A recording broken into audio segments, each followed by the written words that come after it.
우리는 지금 가장 아름다운 꽃의 계절을 지나고 있습니다. 하루하루 다르게 그 색깔이 막 변해가고 있습니다. 연두색 이파리가 조금씩 변해가고 있어요. 하얀 벚꽃이 피던 자리를 이제 초록색 이파리가 밀어내고 있습니다. 그렇게 어김없이 봄은 왔고 꽃은 피었습니다. 그리고 이제 자연은 새 옷을 갈아입고 있습니다.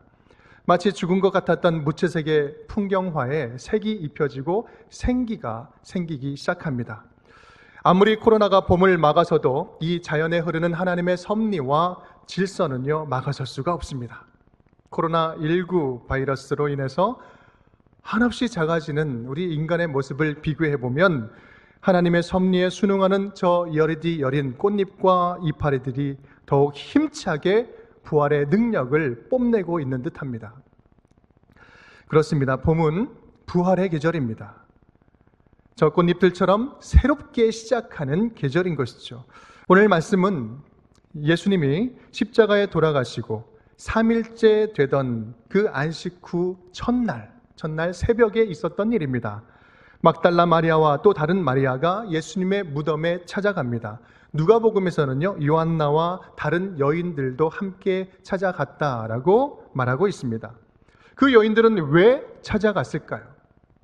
그것은 예수님의 시신에 향유라도 발라드리려고 찾아갔던 것입니다. 사실 예수님을 믿고 따르던 그 사람들에게는요, 예수님의 죽음은 너무나도 충격적이고 가슴 아픈 일이었고 또 절망적인 일이었습니다. 예수님이 십자가에 달려 돌아가셨을 때 사실 모든 것이 다 끝나버렸어요. 예수님이 못 박히실 때 그들의 희망도 못 박혔고요. 예수님이 죽어서 무덤에 계실 때 예수님을 따르던 자들의 그 믿음과 소망도 함께 무덤에 매장되었습니다. 오늘 이 새벽에 무덤을 찾아온 이 여인들은요, 마음이 아주 산산조각 난 자들이었어요. 몸은 지금 움직이고 있어도 마음은 송장처럼 생기를 잃어버린 그런 여인들이었습니다. 그런데 그들이 그 무덤에 도착했을 때 충격적인 소식을 듣게 됩니다. 바로 6절 말씀입니다. 우리 함께 읽겠습니다. 그가 여기 계시지 않고 그가 말씀하셨던 대로 살아나셨느니라. 와서 그가 누우셨던 곳을 보라. 아멘. 예수님이 부활하셨다라는 그 말씀을 듣게 됩니다. 이 놀랍고 충격적인 부활의 소식은요, 지금 이 여인들에게만 뿐만 아니라 오늘 우리에게 동일한 놀라운 부활의 능력을 주시는 말씀입니다. 그렇다면 오늘 예수 부활의 소식은 우리에게 어떠한 말씀을 주고 계실까요? 첫 번째 따라하겠습니다. 너도 부활하라. 너도 부활하라. 우리 5절, 6절 말씀 우리 함께 읽겠습니다.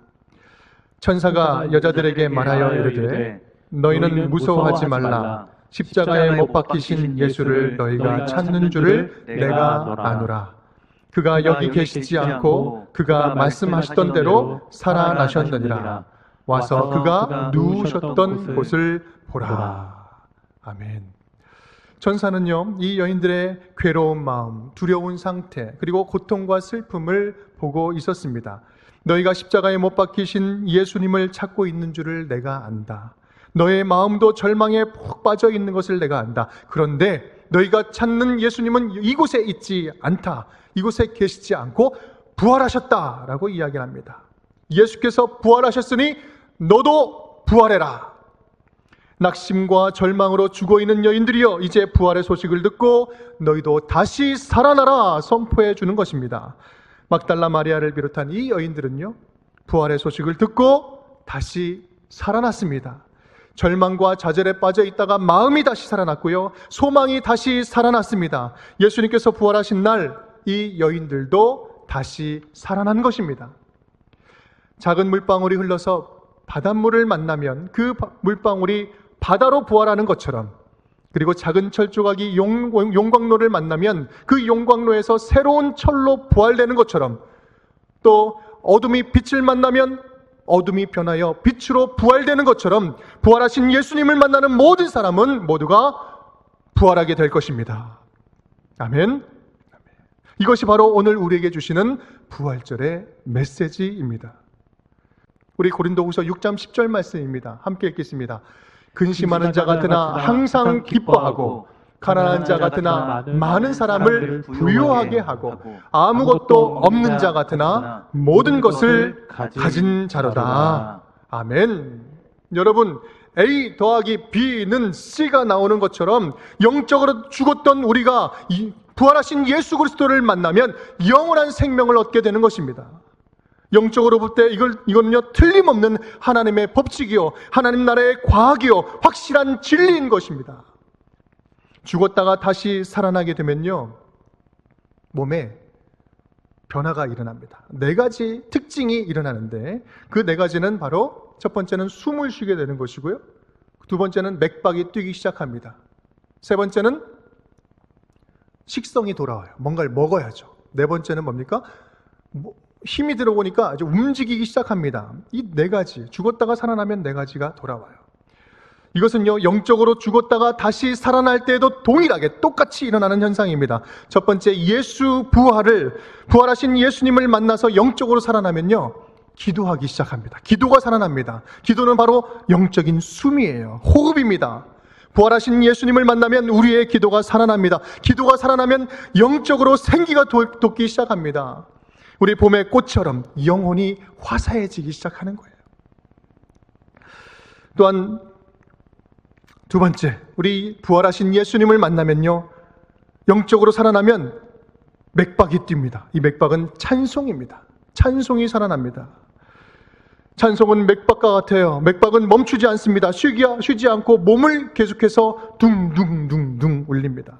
우리의 피를 계속해서 돌게 합니다. 찬송은 성령께서 우리의 영혼에 찬양의 곡조를 심어주시는 겁니다. 부활 예수를 만나서 은혜를 깨달으면요 우리 안에 찬송이 되살아나게 됩니다. 세 번째로, 부활 예수를 만나서 영적으로 되살아나면 말씀이 살아납니다. 말씀에 대한 식성이 되살아나는 거예요. 맛있어지는 거예요. 예전에는 바이블 라이프 하루에 3장 읽는 것도 벅차고 힘들었는데 어느 때부턴가 말씀 읽는 게 너무나 재밌어지고 시간 가는 줄을 모릅니다. 말씀을 더욱더 사모하게 되고요, 예전에는 잘 이해하지 못했던 것들이 이해되기도 하고, 아니 예전과 똑같이 이해는 되지 않다 하더라도 말씀 가운데 은혜를 막 받는 거예요. 말씀이 살아나면 우리 안에 새 생명이 채워지기 시작합니다. 바로 부활 예수를 만나면 이러한 일들이 일어납니다. 또한 네 번째로, 부활 예수 그리스도를 만나 영적으로 살아나면요 이게 힘이 들어가기 때문에, 말씀이 들어가기 때문에 움직이기 시작하는 겁니다. 예수님 때문에 생기가 회복되면 받은 은사, 주님이 주신 은사를 가지고 적극적으로 활동하게 되는 것이죠. 에스겔의 마른 뼈에 생기를 불어넣으니 큰 군대가 된 것처럼 안 시켜도 하는 것입니다. 자원해서 하는 거예요. 이것은 고갈되는 헌신이 아니라 영원한 것에 묶어진 자발적인 섬김입니다. 영원한 생명에 반응하는 그런 활동이기 때문에 이것은 열심히 하다가 상처받지 않아요. 왜냐하면 그것은 오직 하나님과 내 안에서 이루어지는 섬김이기 때문에, 부활하신 예수 그리스도를 근거로 하는 섬김이기 때문에 그렇습니다. 부활하신 예수 그리스도의 영이 임하면 죽은 모든 것이 되살아날 것입니다. 여러분, 지금 뭔가 죽어 있습니까? 기가 죽어 있습니까? 풀이 죽어 있습니까? 마음이 죽어 있습니까? 지금 숨지고 계십니까? 오늘 예수님을 따라서 다시 부활하십시오. 예수님과 함께 다시 일어서십시오. 죽었던 몸과 영혼이 되살아나서 숨과 맥박이 되살아나고 식욕과 활동이 돌아와서 말씀과 섬김과 기도와 찬송이 다시 회복될 수 있기를 주님의 이름으로 축원드립니다. 두 번째로 따라하겠습니다. 너도 부활시켜라. 너도 부활시켜라. 부활시켜라. 우리 7절 상반절 말씀 우리 함께 읽겠습니다.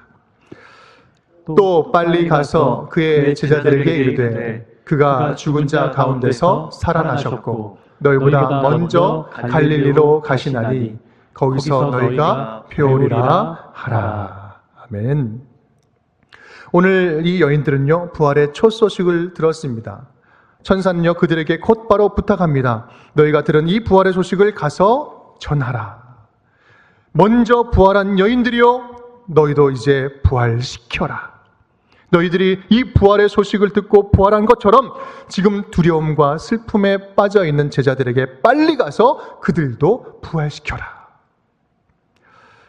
유명한 작가 미켈란젤로 아시죠? 미켈란젤로가 큰 대리석 앞에서 조각을 하고 있는데 어떤 꼬마 여자아이가 와서 호기심에 가득해서 물어보는 겁니다. 아저씨, 왜 그렇게 힘들게 돌을 이렇게 막 두들기고 있어요? 이렇게 물어보는 겁니다. 그때 미켈란젤로가 이렇게 대답합니다. 꼬마야, 이 바위 안에는 천사가 들어있어. 나는 지금 이 바위 안에서 잠사는 천사를 깨워서 자유롭게 해주는 중이야. 라고 이야기를 합니다. 그 바위 안에서 잠자던 천사는 누구였을까요? 바로 다비드였습니다. 다비드상. 정말로 유명하고 위대한 걸작품이죠. 물맷돌 하나 딱 메고 당당하게 골리앗을 응시하는 이 걸작품이 탄생된 것입니다. 사실 그 대리석은요, 미켈란젤로가 태어나기도 전에 채석된 것이었어요. 두치오라는 그런 조각가에 맡겨졌지만 이 돌로 뭘 만들지 몰라서 그냥 포기하고 방치되었던 돌이었습니다. 그 돌은 미켈란젤로의 손, 미켈란젤로를 통해서 다비드로 부활하는 것입니다. 지난 고난주간에 온 가족이 함께 9시에 특별 가정 예배를 함께 드렸습니다. 그 중에 폐품을 이용해서 우리 십자가를 만드는 시간이 있었어요. 여러분 한번 볼까요? 우리 아이들이 가정에서 함께 예배를 드리면서 집에서 쓰고 있는 폐품들을 가지고 십자가를 만든 거예요. 정말 기발하고 멋있지 않습니까? 너무나 예쁜 모습입니다. 가만 놔두면 재활용 쓰레기통에 들어갈 폐품들이 우리 자녀들의 손에 얹히고 또 생명이 불어넣어져서 아름다운 십자가의 작품들이 되었습니다. 부활하신 예수님 손에 붙들리면요, 포기하고 실패했던 돌과 같은 인생이 위대한 작품으로 부활하게 됩니다. 부활하신 예수 그리스도가 임하기만 하면 폐품처럼 주목받지 못하고 버려진 인생들이 예수님의 십자가 사랑을 증거하는 놀라운 작품으로 부활하게 된다는 사실입니다. 사랑하는 성도 여러분, 그렇게 부활해야 할 사람들이 우리 주위에 얼마나 많이 있습니까? 다시 생기를 얻고 다시 부활해야 할 남편, 다시 부활해야 할 아내, 다시 부활해야 할 우리 자녀들, 우리 가정, 우리 동료들, 다시 부활해야 할 코로나로 인해서 고통받고 절망하고 몸과 마음이 죽어져 있는 자들, 다시 부활해야 할 그 두려움에 마비된 자들 얼마나 많이 있습니까? 오늘 말씀하십니다. 너도 부활시켜라. 너도 부활시켜라. 그들에게 부활 예수를 빨리 가서 전하라는 것입니다. 예수님이 사망 권세를 이기고 부활하셨어요. 죽음까지도 부활 승리하셨습니다. 부활하신 예수 그리스도를 믿어서 자유함을 얻으라. 코로나19 바이러스가 이렇게까지 우리에게 큰 타격을 주는 이유가 무엇입니까? 그것은 다른 어떤 병보다도 전염성이 강하기 때문에 그렇습니다. 치사율은 조금 낮아도 전염성이 너무나 강한 거예요. 이 전염성이 강한 코로나 바이러스를 이길 수 있는 더 강력한 방법이 무엇입니까? 부활의 복음을 더 전염시키는 거예요. 생명의 복음을 더 전염시키는 겁니다. 더 빨리, 더 많이, 더 넓게 예수 그리스도의 부활의 복음을 전염시키는 것입니다. 생명의 복음을 바이러스 퍼뜨리듯이 확산시키고 전파하는 거예요. 사랑으로 섬기고 위로하면서 영원한 생명이 주는 평안을 선포하는 것입니다. 초기 로마의 수많은 기독교인들이 박해와 순교를 당하면서도 믿음을 끝까지 지키기 위해서 카타콤이라는 곳에 들어갔어요. 동굴이죠. 숨어서 신앙생활을 했습니다. 그때 로마 도시에 연병과 전염병이 휩쓸면서 사람들이 엄청나게 죽어나갔습니다. 시체가 길거리에 막 쌓여도 누구도 치우지 않고 시체 냄새가 코를 찌르는 그러한 죽음의 도시로 변해가고 있었어요. 그런데 그때 이상한 일이 벌어지기 시작합니다. 저녁만 지나고 나면 시체가 없어지는 거예요. 거리가 깨끗해지기 시작합니다. 살펴보니 한밤중에 검은 옷을 입은 사람들이 시신을 수습하고 거리를 깨끗하게 청소하는 거예요. 알고 보니까 카타콤에 숨어있던 기독교인들이 나와서 깨끗하게 정리를 하는 것입니다. 이 사실이 조금씩 알려지면서 기독교에 대한 오해가 풀리기 시작했고요. 이 일이 기독교가 공인되는데 가장 결정적인 역할을 했다고 합니다. 그렇습니다. 기독교인들은요, 이 세상에 목숨을 걸고 시체를 치우는 사람들입니다. 헌신하는 사람들이에요. 목숨을 걸고 사랑으로 이 땅을 전염시키는 사람들입니다. 여러분, 기적과 같은 일이 있는데 그 당시 기록을 보면 이 기독교인들이 오히려 전염되지 않았다라고 기록을 하고 있습니다. 우리 믿음의 선배들은요, 이 연병, 이 전염병보다 더 위대한 복음으로 전염시켰던 자들이었습니다. 그들은 죽어가는 사람들을 부활시키고 도시를 부활시키고 꺼져가는 기독교의 역사를 부활시켰습니다. 사랑하는 성도 여러분, 그 부활의 복음이 저와 여러분을 통하여서 우리 이 지역에, 우리가 살고 있는 우리 현장 속에, 여러분의 가정에, 여러분의 직장에 그대로 흘러넘칠 수 있기를 주님의 이름으로 축원드립니다. 따라하겠습니다. 너도 부활로 살아라. 너도 부활로 살아라. 우리 본문 말씀 8절에서 10절까지의 말씀 우리 함께 읽겠습니다. 그 여자들이 무서움과 큰 기쁨으로 빨리 무덤을 떠나 제자들에게 알리려고 다름질할세 예수께서 그들을 만나 이르시되 평안하냐 하시거늘 여자들이 나아가 그 발을 붙잡고 경배하니 이에 예수께서 이르시되 무서워하지 말라 가서 내 형제들에게 갈릴리로 가라 하라 거기서 나를 보리라 하시니라. 아멘. 여인들은요, 이 부활의 소식을 듣고 달려가기 시작합니다. 그런데 그 순간 예수님께서 나타나셨어요. 그리고 만나주십니다. 그리고 말씀하십니다. 세 마디 말씀을 하셨는데 첫 번째는요, 평안하냐라고 물어봅니다. 이것은 평안하라라는 선포의 말씀이에요. 이제는 안심해라. 내가 부활하여서 영원토록 너희와 함께 있을 테니 내가 임마누엘 약속을 지켜줄 테니 이제는 안심해라. 내가 너희와 함께 있겠다 라고 말씀 주세요.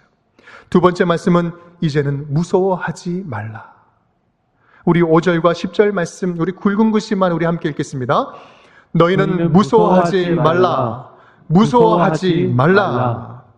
너희를 두렵게 하는 것이 무엇이냐? 너희는 어떤 자녀다? 부활의 자녀다. 부활의 자녀다. 죽어도 죽지 않는 자녀들이다.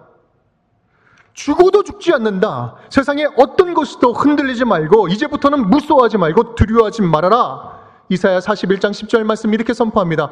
두려워하지 말라. 내가 너와 함께함이라.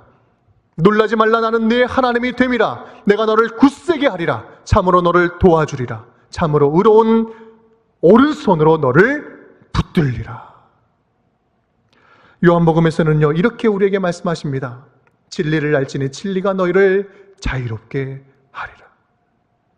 예수 그리스도의 십자가와 부활의 복음, 나를 영원한 생명으로 인도하는 이 진리의 복음, 이 진리를 아는 자가 무엇을 두려워하겠습니까? 이제는 이 진리 안에 있다면 생명과 사망을 주관하는 하나님께서 나를 보호하시고 그 생명을 내가 소유하고 있다면 이 흔들리는 세상에서 무엇을 두려워하겠습니까? 이제는 무서워하지 말아라. 괜찮다. 네 안에 부활 예수, 내가 살아있다. 우리 세 번째 말씀을 주십니다. 세 번째 말씀은요, 갈릴리로 가라. 갈릴리로 가라. 갈릴리는 어떤 곳이었을까요? 예수님은 왜 갑자기 갈릴리로 가라고 말씀을 하시는 걸까요? 갈릴리는 제자들이 예수님을 처음 만난 곳이었습니다. 제자들은 일상 속에서 예수님을 만나서 제자가 되었습니다. 순수한 믿음으로 따랐던 그 첫사랑이 깃들어 있는 곳, 그곳이 바로 갈릴리였습니다. 예수님이 갈릴리로 가라 하신 것은요, 새로운 일상으로의 초대입니다. 여러분, 지금 코로나를 보내면서 이 사태가 언젠가는 분명히 끝날 텐데 이 사태가 끝나면 다시 새로운 일상이 찾아올 것입니다. 새로운 일상이 찾아오지만 이 새로운 일상은 분명한 것은 이전에 우리가 살던 일상과는 다른 일상이 될 것입니다. 이것을 우리는 New Normal이라고 이야기를 해요. 새로움인데 새로운 일상이지만 전혀 다른 일상이 찾아올 것이다. 그렇습니다. 예수님께서는요, 이 갈릴리를 말씀하실 때 바로 뉴 갈릴리. 갈릴리에는요, 변화된 삶이 기다리고 있었습니다. 이제 부활의 복음에 사로잡혀서 살 것입니다. 예전에는 육신의 예수를 따르는 제자들이었다면 이제부터는요, 부활하신 예수 그리스도를 쫓아가는 제자가 될 것입니다. 갈릴리의 새 삶은 부활하신 예수님과 매일 동행하는 삶을 말씀합니다. 영성신학자 유진 피터스는요, 일상, 부활을 살라라는 책에서 이렇게 말씀을 합니다. 제가 읽겠습니다. 마귀가 거둘 수 있는 최고의 성과는 바로 그리스도인들로 하여금 스스로를 평신도라고 생각하게 만드는 것이다. 이 평신도라는 단어는 거의 항상 비전문가를 가리킨다. 결국 이 말은 자신은 신앙생활에 있어서 비전문가이며 전문가들이 자신의 영적인 삶을 대신 해주기를 바라고 맡긴다는 말이다. 사람들은 자신의 영혼의 문제까지도 전문가에게 맡기려 한다. 실제로 마귀는 우리의 영혼을 파괴하려는 복잡한 계략을 짜내지 않는다. 그저 너는 평신도야 라는 생각을 우리의 생각 속에 슬쩍 밀어넣는다. 너는 목사도 아니잖아. 선교사도 아니잖아. 그러면 많은 그리스도인들이 부활의 주님과 직접 동행하려 하지 않고 교회만 왔다 갔다 하게 되는 것이다. 여러분, 무슨 말씀입니까? 예수 전문가는 따로 있지 않습니다. 부활하신 예수님과 함께 사는 그리스도인들은요, 자신의 신앙생활을 다른 사람들에게 맡기지 않아요. 나의 신앙을 다른 사람 탓하지 않습니다. 나의 신앙을 이 상황 탓하지 않습니다. 하나님과 친밀하게 동행하는 것, 맡길 게 따로 있지. 어떻게 하나님과 친밀한 삶을 사는 이 삶을 다른 사람에게 맡기고 책임을 던지겠습니까? 갈릴리로 가라. 내가 거기서 너를 만나주겠다. 여러분, 우리 예수님은요, 여러분 한 사람 한 사람을 얼마든지 만나주세요. 언제든지 만나주십니다. 어디서든지 만나주십니다. 누구든지 만나주십니다. 충분하게 만나주십니다. 그렇게 만나주실 수 있는 분이 바로 우리 주 부활하신 예수 그리스도이십니다. 너도 부활로 살아라 라는 말씀은요, 예수님과 매일매일 동행하면서 살아가라 라는 말씀이에요. 그것이 오늘 이 부활절 이 아침에 우리에게 주시는 주님의 음성입니다. 이제는 제발 떨어지지 말고 내 곁에 딱 달라붙어 있어서 이제는 제발 딱 달라붙어서 함께 살아가자. 함께 붙어있자. 사랑하는 운전교회 성도 여러분, 예수님께서 부활하셨습니다. 예수님께서 부활하셨습니다. 예수님께서 부활하셨습니다. 부활하신 예수님이 오늘 우리와 함께 하시겠다고 말씀하시는 거예요. 그 부활하신 예수님을 다시 만나십시오. 부활 승리를 붙잡으십시오. 흔들렸던 믿음을 다시 붙잡고 부활의 복음을 신뢰하십시오. 우리 안에 죽은 자가 살아나고 아픈 자가 치료받고 상처받은 자가 회복되고 갈라진 관계들이 다시 하나가 되고 식었던 사랑과 식었던 믿음이 다시 뜨겁게 되살아나게 될 줄 믿습니다. 그리고 예수 그리스도와 함께 동행하면서 부활의 능력을 맛보며 살아가시기를 간절히 축복합니다. 2020년도 저와 여러분의 이 부활의 이야기가 우리 모두의 간증이 되기를 주님의 이름으로 축원드립니다.